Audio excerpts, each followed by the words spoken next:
my name is Turly Tony, and the objective for this video is to give awareness and information to people all around the world, and as a requirement to get marks for the subject IML556 Information System Interaction and Consultation. So, today I will talk about data persistence. But before that, let's check out this video.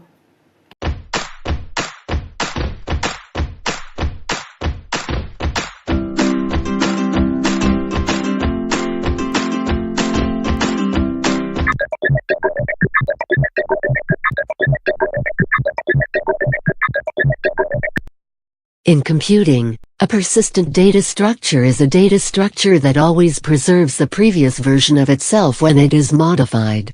Such data structures are effectively immutable, as their operations do not visibly update the structure in place, but instead always yield a new updated structure. A data structure is partially persistent if all versions can be accessed but only the newest version can be modified.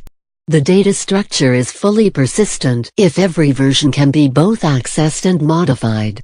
If there is also a meld or merge operation that can create a new version from two previous versions, the data structure is called confluently persistent. Structures that are not persistent are called ephemeral. These types of data structures are particularly common in logical and functional programming, and in a purely functional program all data is immutable. So all data structures are automatically fully persistent. Persistent data structures can also be created using in-place updating of data, and these may, in general, use less time or storage space than their purely functional counterparts. Purely functional data structures are persistent data structures that completely avoid the use of mutable state, but can often still achieve attractive amortized time complexity bounds. While persistence can be achieved by simple copying, this is inefficient in CPU and RAM usage, because most operations make only small changes to a data structure. A better method is to exploit the similarity between the new and old versions to share structure between them, such as using the same subtree in a number of tree structures. However, because it rapidly becomes infeasible to determine how many previous versions share which parts of the structure, and because it is often desirable to discard old versions, this necessitates an environment with garbage collection. However, it is not so infeasible that a sophisticated project, such as the ZFS copy on write file system, is unable to achieve this by tracking storage allocation directly.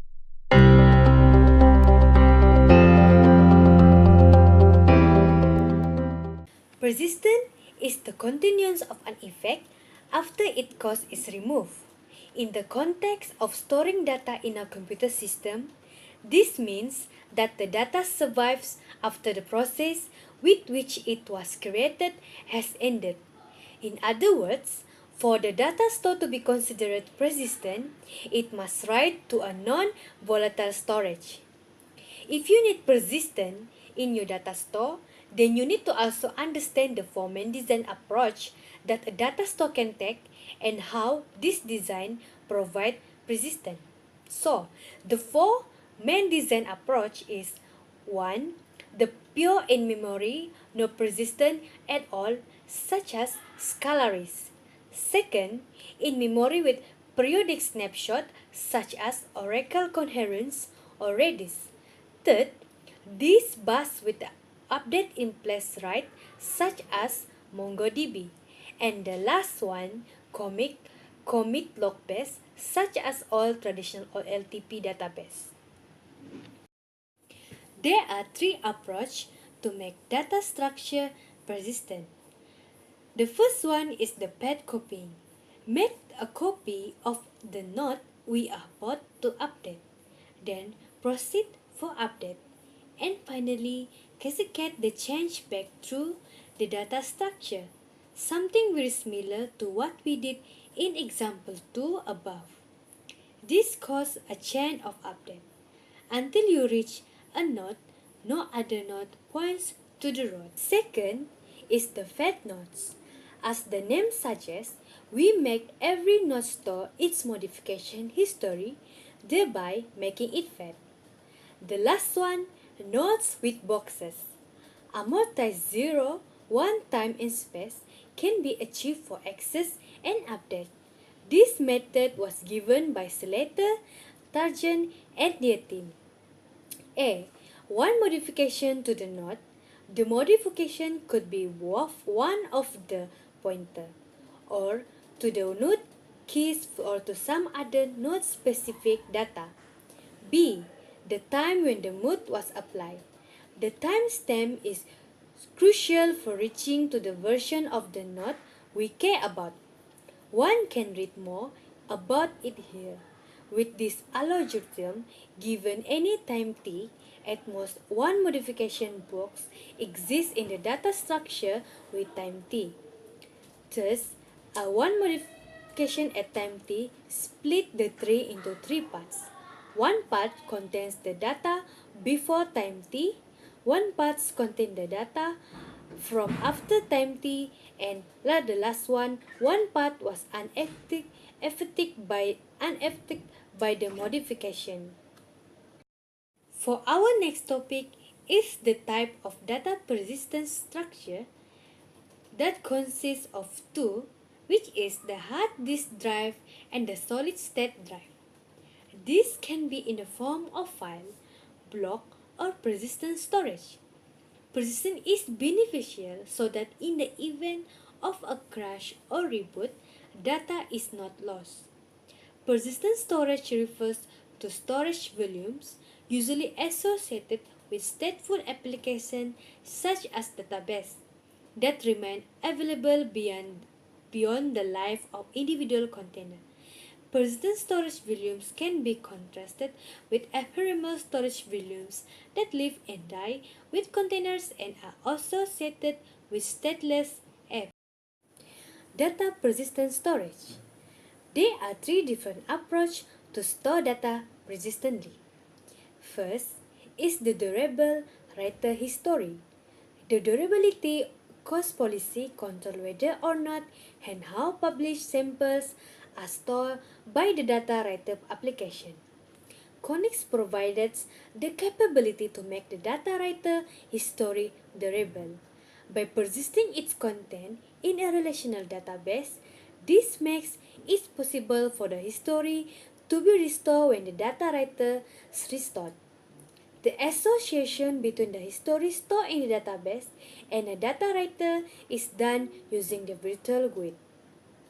This way, those data readers found after the samples were initially written will receive all the stored sample as if the original data writer was sending them.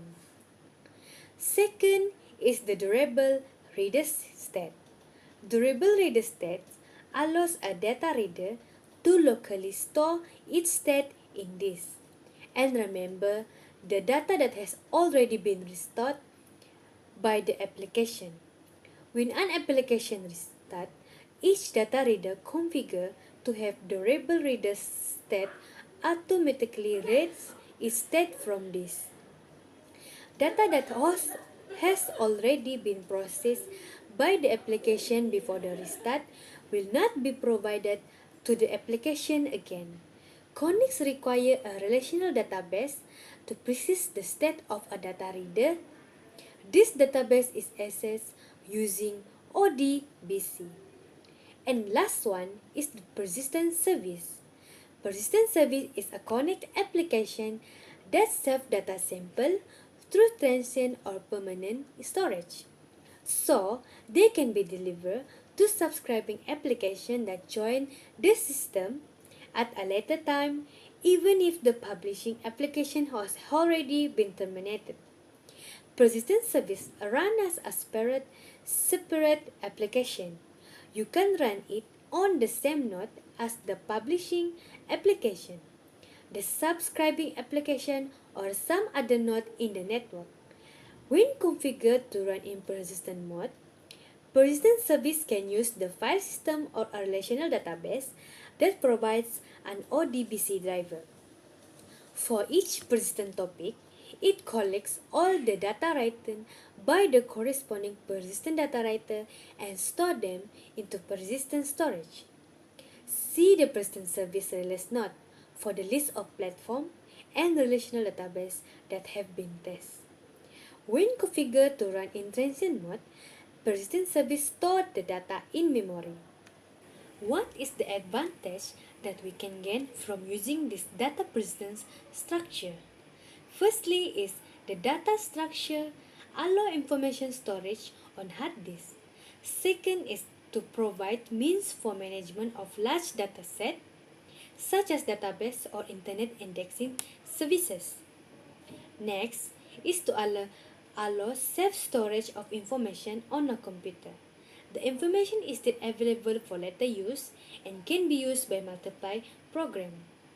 Additionally, the information is secure and cannot be lost, especially if it is stored on magnetic tapes. 4. Allow the data use and processing on a software system.